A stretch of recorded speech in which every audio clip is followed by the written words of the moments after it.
Yang dilakukan oleh sebagian orang di bulan Al-Muharram adalah mengadakan upacara sesajen. Ritual-ritual yang mereka lakukan dalam upacara sesajen itu termasuk bid'ah mengada-ada dalam agama. Dan di dalamnya terkandung banyak kesyirikan. Paling tidak ada 5 bentuk kesyirikan dalam upacara-upacara sesajen itu. Bismillahirrahmanirrahim. Bertabarruk, mencari berkah atau ngalap berkah dari benda-benda yang dianggap keramat. Apakah itu keris? Bahkan ada yang menganggap kotoran kerbau bule itu bisa mendatangkan keberkahan. Maka ini termasuk syirik. Dia masih sejenis dengan syirik sebelumnya, yaitu syirik dalam sebab. Kita harus meyakini hanya Allah Subhanahu wa ta'ala yang maha mampu memberikan keberkahan kepada kita. Karena hanya Dia yang maha berkah. Hanya Allah pula yang maha mampu menetapkan sesuatu itu memiliki berkah. Ya, sebagai contoh jemaah sekalian, bulan-bulan haram adalah bulan berkah. Siapa yang tetapkan? Allah Subhanahu wa ta'ala. Minha arba'atun hurum, kata Allah. Di antara bulan-bulan itu ada 4 bulan-bulan haram, bulan-bulan yang mulia. Keberkahan lebih banyak Allah berikan padanya. Begitu pula tempat yang penuh berkah, disebut juga tanah haram, Makkah dan Madinah, terutama masjidnya, Masjidil Haram, Masjid Nabawi. Maka jemaah sekalian, ini semua Allah yang tetapkan. Hanya Allah yang bisa, hanya Allah yang berhak menetapkan sesuatu itu mengandung berkah. Ini yang pertama yang harus kita miliki kalau mau mencari berkah. Ada dalilnya bahwa sesuatu itu memiliki berkah. Yang kedua juga harus mengikuti cara syariat dalam mencari berkah. Bagaimana caranya kita mencari berkah di bulan haram? Khususnya di bulan Muharram, memperbanyak amal soleh. Dan di bulan Muharram lebih ditingkatkan untuk puasa. Sebagaimana hadis kita sebutkan di awal tadi, Rasulullah SAW menegaskan, afdalus siyam ba'da Ramadan, Syahrullahil Muharram. Puasa yang paling afdal setelah bulan Ramadan adalah berpuasa sunnah di bulan Allah Al-Muharram. Jadi jangan kita buat-buat amalan-amalan sendiri untuk mencari berkah. Ikuti petunjuk Rasulullah SAW. Yang ketiga, kita harus yakini sesuatu itu hanya sebab keberkahan. Apabila ada dalil yang menunjukkan itu memiliki berkah. Yang memberikan berkah adalah Allah Subhanahu wa ta'ala. Nah, orang-orang yang mencari berkah dengan benda-benda keramat atau bahkan dengan kotoran kerbau bule tidak terpenuhi 3 syarat ini. Tidak ada dalil bahwa itu mengandung berkah. Tidak pula ada dalil yang menunjukkan cara mencari berkah. Tidak pula mereka yakini Allah yang memberikan keberkahan. Kalaupun mereka yakini Allah memberikan keberkahan dan itu hanya sebab, masih syirik, yaitu syirik kecil. Jadi sama dengan pembahasan sebelumnya. Meyakini sesuatu mendatangkan keberkahan, hukumnya syirik, bisa jadi syirik besar, bisa jadi syirik kecil. Syirik besar, kalau diyakini sesuatu itu mendatangkan berkah dengan sendirinya, bukan Allah yang memberikan berkah. Dan syirik kecil kalau diyakini sesuatu itu hanya sebab. Kenapa dikatakan syirik kecil? Karena seakan-akan dia bersekutu bersama Allah dalam menentukan sesuatu sebagai sebab keberkahan. Dan di antara dalil jemaah sekalian yang menjelaskan bahwa mencari berkah dari benda-benda apapun itu yang tidak ditetapkan oleh syariat sebagai benda yang mengandung berkah, meyakininya mengandung berkah, meminta berkah, mengharap berkah darinya adalah syirik. Di antaranya hadis Al-Harits bin Auf Abu Waqid Al-Laythi radhiyallahu anhu yang diriwayatkan Imam At-Tirmidzi. Beliau menceritakan, anna Rasulullah sallallahu alaihi wasallam lamma kharaja ila Hunain marra bisyajaratin lil musyrikin yuqalu laha dhatu anwat yu'allikuna 'alaiha aslihatahum.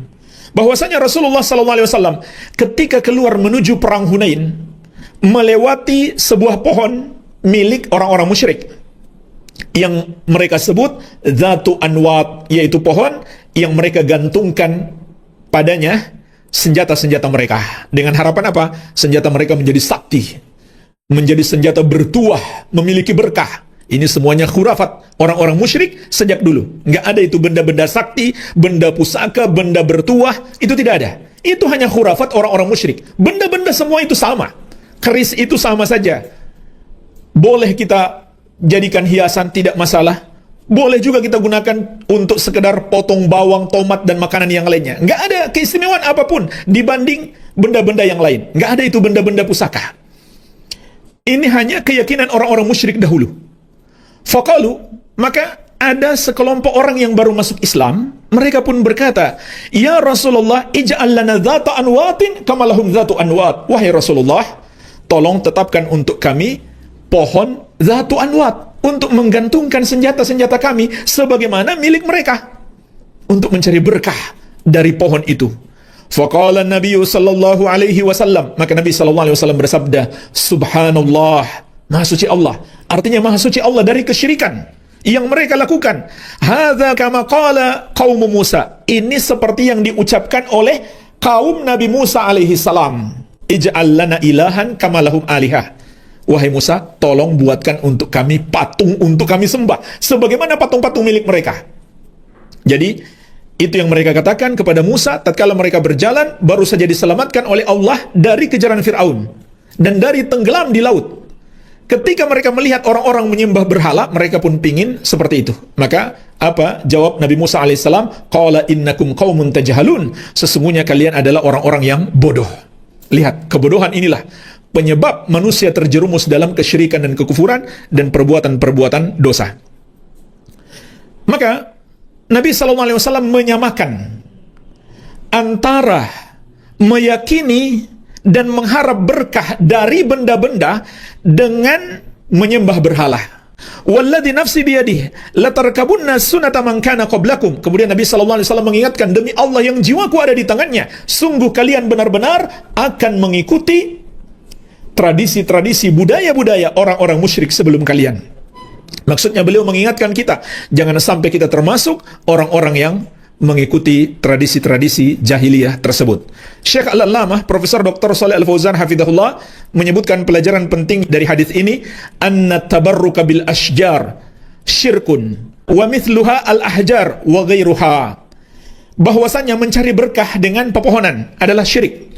Dan semisal dengan itu adalah batu-batuan, dan selain itu semua benda-benda yang tidak ada dalilnya menunjukkan itu mengandung berkah, tapi kita meyakini itu ada berkahnya, maka seakan kita memposisikan diri kita setara dengan Allah yang maha mampu menentukan sesuatu sebagai sebab keberkahan. Iya.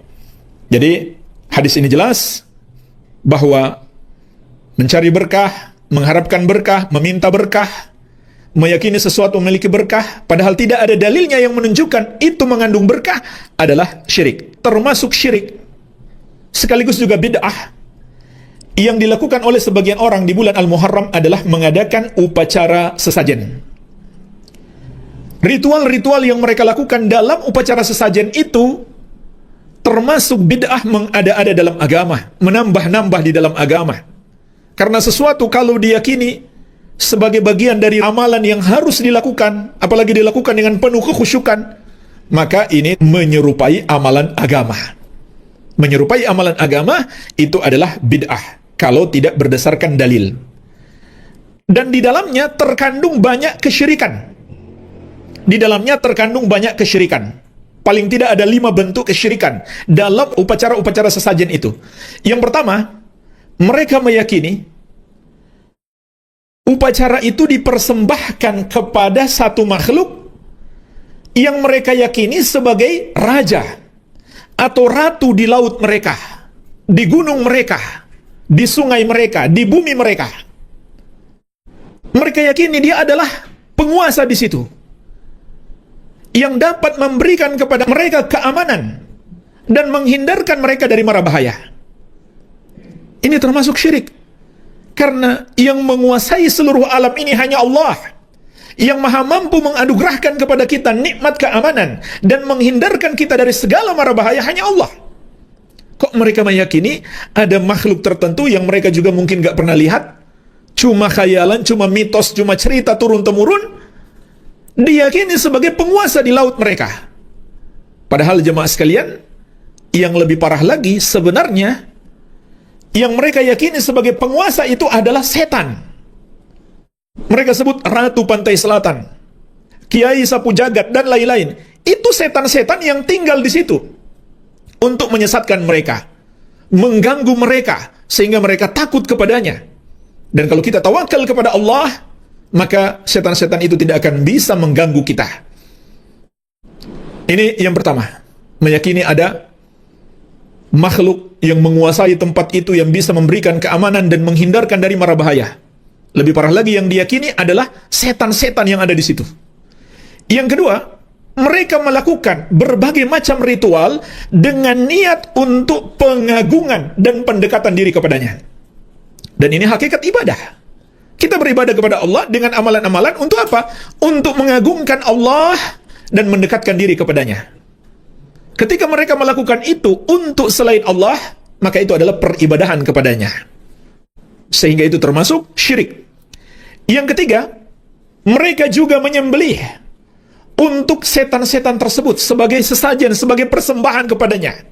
Padahal menyembelih itu ibadah. Fasholli li rabbika wanhar. Allah menegaskan, maka salatlah dan menyembelihlah hanya untuk Rabbmu. Tetapi mereka menyembelih untuk selain Allah, maka berarti mereka telah beribadah kepada selainnya. Rasulullah SAW bersabda, la'anallahu man dzabaha li ghairillah. Allah melaknat orang yang menyembelih untuk selain Allah. Dan di balik penyembelihan itu juga ada dosa yang lain, yaitu pemborosan harta. Ada yang memboroskan harta dengan cara 1 ekor kambing dilempar ke laut, dan itu juga zalim kepada kambing. Padahal itu harta, jemaah sekalian, makanan. Kok disia-siakan begitu saja? Ada yang ngeles, katanya mau beri makan ikan. Ikan nggak perlu dengan itu. Padahal yang sesungguhnya mereka ingin beri makan kepada setan itu. Setan pun nggak perlu sebenarnya, cuma ingin menyesatkan mereka. Ada yang kepalanya saja, kepala kerbau atau kepala sapi dibuang ke laut. Itu juga sama, pemborosan harta.